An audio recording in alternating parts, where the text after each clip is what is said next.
好，观众朋友好那么今年开始呢，1月份还没有过完呢，先是从美国开始，来到这个委内瑞拉的一个突袭，然后再来到这个格陵兰岛的事件，再来到达沃斯哈，1月份还没有过完，在北京又出现叫做惊天大变故哈，到底什么情况，怎么回事呢？那么今天跟大家很快说一下。当然啦，这个消息有的人可能已经听说过了哈，叫做中共政治局委员、中央军委副主席张又侠，这是中共军队的第一人哈。那么和这个中央军委委员啊，就是中央军委联合参谋部的参谋长，等于是第二军人哈。那么刘正利叫做涉嫌严重的违法违纪，被立案审查调查。OK 这就是今天的消息哈，几乎所有的华文媒体全在谈这个事情，所以这件事情到底是怎么回事，来龙去脉是什么，往下又意味着什么，这是今天方伟给您带来的话题哈。照道理我这个方伟很多的时间是以美国为主哈，但这件事情太大，而且如果中共的变故一旦发生，跟美国出现这样联动的变故，这是一个大概率事件。所以呢，我一直说哈，这段时间哈，这么几年是一个世界的大变动，所以我们就希望大家锁定方伟时间哈，大家订阅方伟时间，跟方伟一起走过这个变动的时间，而且呢，希望一路走过去都能脑袋清清楚楚的。好，我们现在说到底什么情况哈，怎么回事？那首先呢是这个最开始是张又侠和这个刘正利这两个人，缺席1月20号的中央，这叫中共叫省部级的高官，叫做20大四中全会的一个叫什么专题研讨班。因为中共开完他的四中全会，开完他的全会，常常会搞些什么研讨班哈，把没有参加全会的省级的官员招来总而言之吧，就是贯彻思想、统一思想，培训他们哈。那然后呢，他们就没有在就引发了猜想。那澳洲的一个自媒体人叫蒋网正在 X 上爆料说，张又侠被约谈，他的儿子他和他的这个机要秘书，还有他的参谋长刘正利都被调查。于是呢，就谣言四起。那么这个谣言呢，现在看来再次成为遥遥领先的预言，这是中共国的一个特色哈。然后呢，在1月23号3天之后，这个研讨班要结业了，结业呢他又没有出席。那谣言就再次盛传，在同一天，就在这一天哈。那独立评论人蔡胜坤就在 X 上发帖说，他说昨天哈，1月23号他发帖，1月22号他说昨天张又侠等人被抓的消息已经通报给了中共的省部级官员，而1月23号将通报到副省部级官员。OK， 那通报的消息是什么呢？哪些人被抓？张又侠上将这是个上将，刘正利上将，萧天亮上将，钟少军中将等17名高级将领被抓哈。然后呢，还被抓的还有这个张又侠的主要的家人，这摆出一副真是有点这个灭九族的这个架势哈。那这里头呢，就是 X 上传出来的消息说，中央警卫局以涉嫌勾结美国中央情报局阴谋颠覆国家政权的罪名，将张又侠和妻子、儿子一同逮捕。张又侠在中央军委的13名部下和在陕西的17名同乡也一同被抓。那么这个网上的消息说是公安部的特勤局、中央警卫局和中纪委共同参加了抓捕行动。所以说到这里呢，基本就是军事政变了哈，这都不是一个正常的中共内部的一个怎么讲政治处理。那接下来呢，绝对还有一大批军官被抓，因为上下连枝哈，拔出萝卜带出泥。张又侠在这个军中是第一将领，所以呢，整个的中央军委长久都是由他来维系的哈，管理的，所以呢，他的部下肯定不会轻易放过。那么现在全军各个单位已经全查扣上交首级军队各个单位都进入叫做高度的戒备状态。那原来的那个中央军委的委员苗华，他被办的时候，他跟他的秘书，光他们2个人就交代出3000多个叫做对习近平政治不忠诚的军官。所以呢，现在我们不知道到底情形是什么，原因到底是什么，待会我来说一下原因可能是什么哈。不管怎么说吧，习近平是上逼下反军逼臣反还是自我革命不管怎么说，总而言之吧，这2年来，习近平已经把中共军队的各级将帅可以说是悉数摧毁。我们有句话叫做国不可一日无军呢，那军队也是军不可一日无帅特别是现代的军队，那都是技术活专业活。那如果有这个丰富经验的领导层如果不存在的话，那军队的战斗力那就是谈不上了可以说是严重折损。我们都知道希特勒在1941年对苏联发动了巴巴罗莎战役嘛，那么在3个月之内，它6月22号开始的3个月之内呢，德军在苏联境内推进了1000公里啊，击毙、击伤和俘虏苏军将近300万人啊，所以这是不是现代战争人类战争史上其实最漂亮的一场战。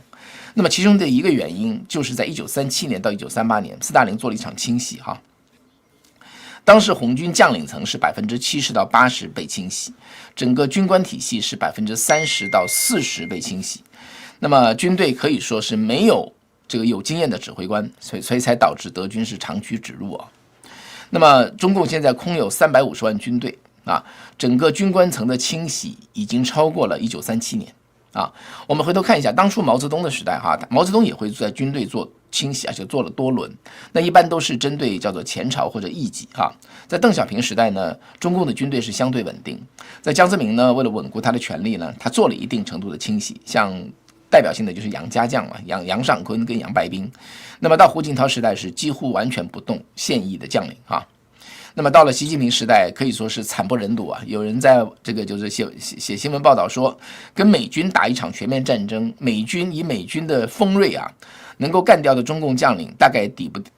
不可能抵上习近平所能干掉的中共将领啊。所以呢，现在是2任国防部长哈，那魏凤和和李尚福哈，各个兵种、各个战区的主官跟政委，中央军委70%的高官全都落马。那么20大中央军委呢，现在只剩下习近平跟张生明2个人了啊。张生明还是上一次4中全会提上来的，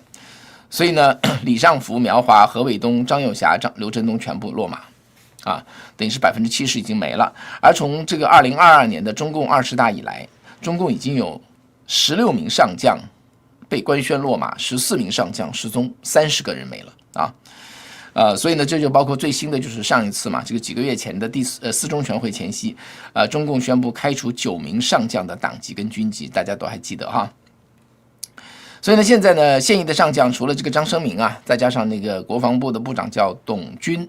再加上这个去年12月才晋升上将的东部战区司令员叫做杨志斌，中部战区的司令员叫韩胜言，就是指挥那个什么93阅兵的那个哈，阅兵完了之后把他提上来成为上将，现在就剩4个上将了。那么这里头张又侠跟刘振东是属于中共军队中少有的参加过对越战争打过仗的人，而且在那打了好几个月哈，所以是少有的能够打仗的将军。现在的剩下的将军都是没有见过战争的啊，所以这里头就是中共的就是叫做军队的实力可以说大打折扣。所以我们总结一下习近平现在中国发生的事情怎么看这些事儿哈。我有几句话说一说，一个是经济加速冲向悬崖，政治可以说是完全回归僵化，而军事是彻底的自我残杀。像问题是说，他再提拔上来的将军会不会对他忠诚哈？问题在于，已经提拔上来的2轮将军都已经重复展现出对他的不忠诚啊，那以后又会怎么样呢？事情会变好吗？习近平会能稳住局势吗？还是会越变越坏啊？这点我待会儿说哈。因为因果循环，冤冤相报。现在习近平抓了这2个人，以及他的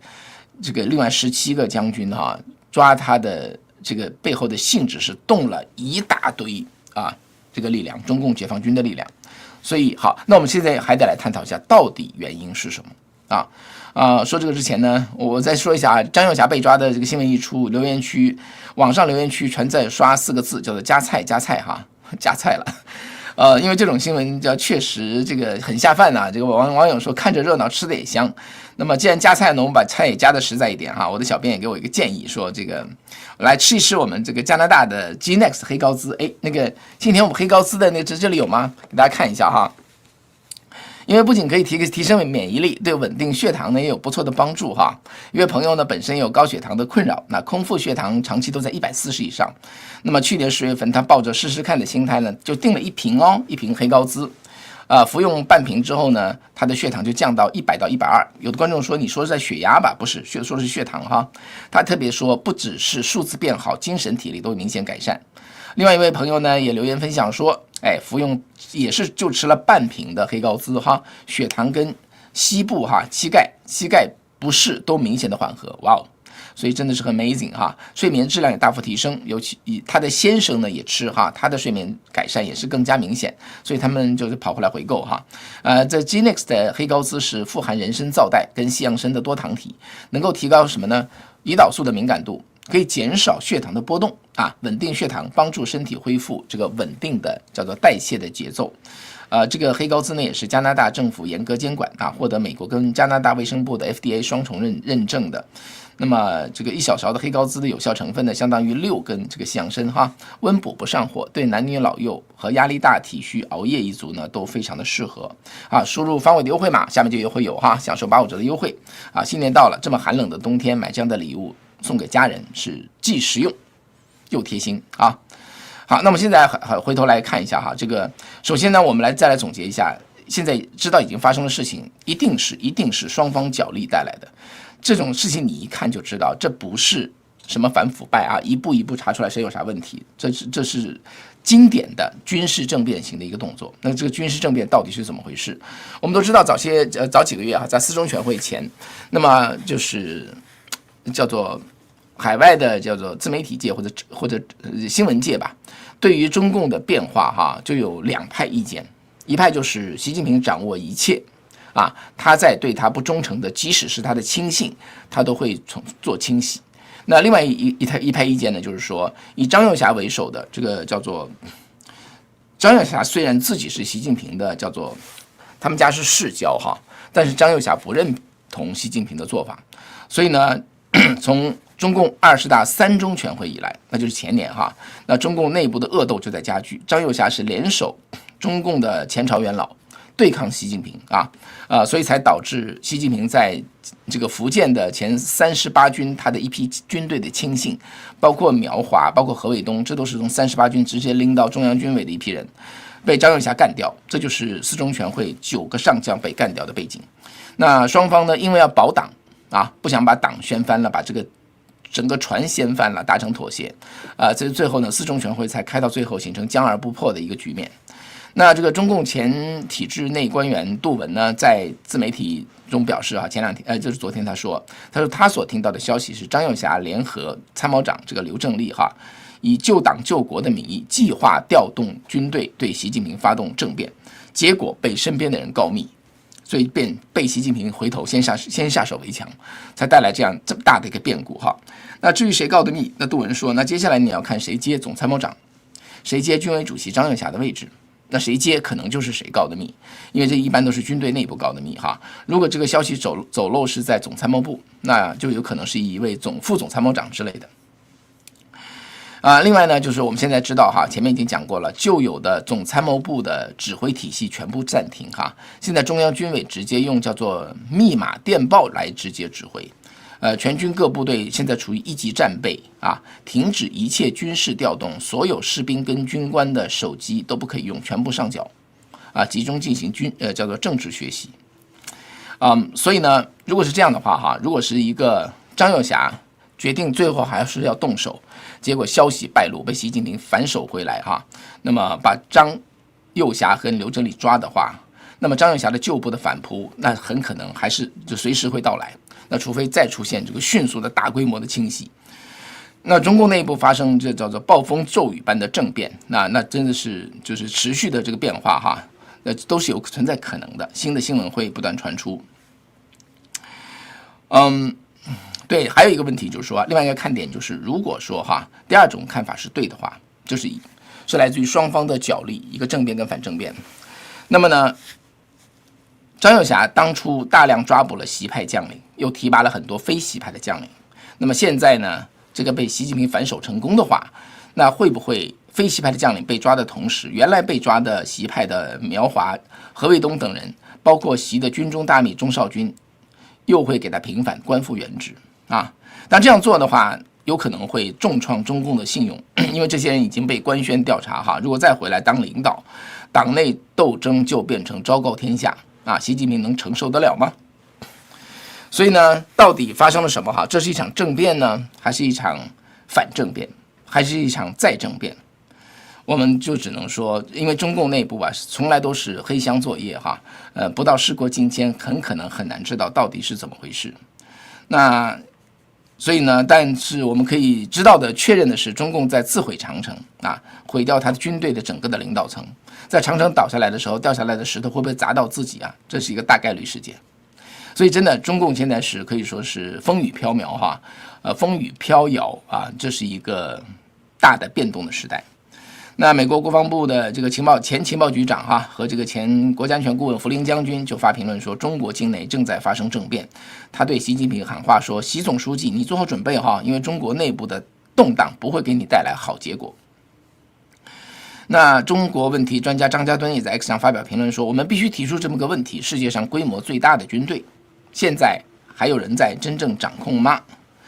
那自媒体号一个叫说故事的那个男人做评论说，张幼霞的被抓这件事情非同小可，因为张不仅是将军，还是习近平的换铁兄弟，双方的爸爸是这个兄弟啊，等于世交，两家上一代就有深厚的交情，现在连这种最核心、最亲密的铁杆兄弟都动，这代表什么呢？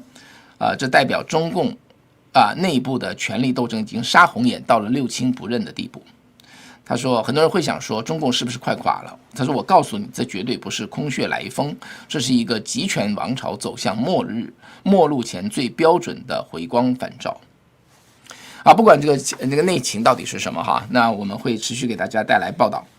但是呢，有一句话是肯定的，内乱是让帝国崩溃的最有效的办法。我们现在就看中共是不是在面临这个。其实每天呢给大家带来的早安美国节目嘛，一般就是围绕美国，美国是世界变动的中心。直到今天早上这个中共出现这样的事情。那待会晚些时候呢，我还是会给大家做一个今天我就是说按时要给大家带来的早安美国的节目，好像已经不是早安了，变成个午安美国了，或者叫什么下午安美国了。好吧，那还是希望大家跟着方伟时间可以了解第一手的新闻和新闻背后的故事。好，请大家能够订阅一下这个订阅一下方伟，打开小铃铛，不要错过方伟节目的通知因为我的节目呢不仅是快速报道新闻，而且分析新闻背后的道理，特别是围绕美国的一切好，那中国这边成为一个最重要的今天成为最抓人的新闻焦点，肯定方伟不会错过。好的，感谢大家的收看。我问大家什么问题没有新闻是否存在总而言之吧，就是我觉得我是给大家做一个快速的报道因为这件事情绝对很可能是刚刚在开始所以呢，往下确实是中共内部人人自危往下到底是怎么回事呢？就锁定方伟的方伟时间好吗？好，那就这样，今天的消息就先说到这里感谢大家收看就是说订阅一下今天的早安美国待会儿会出来。好，再见。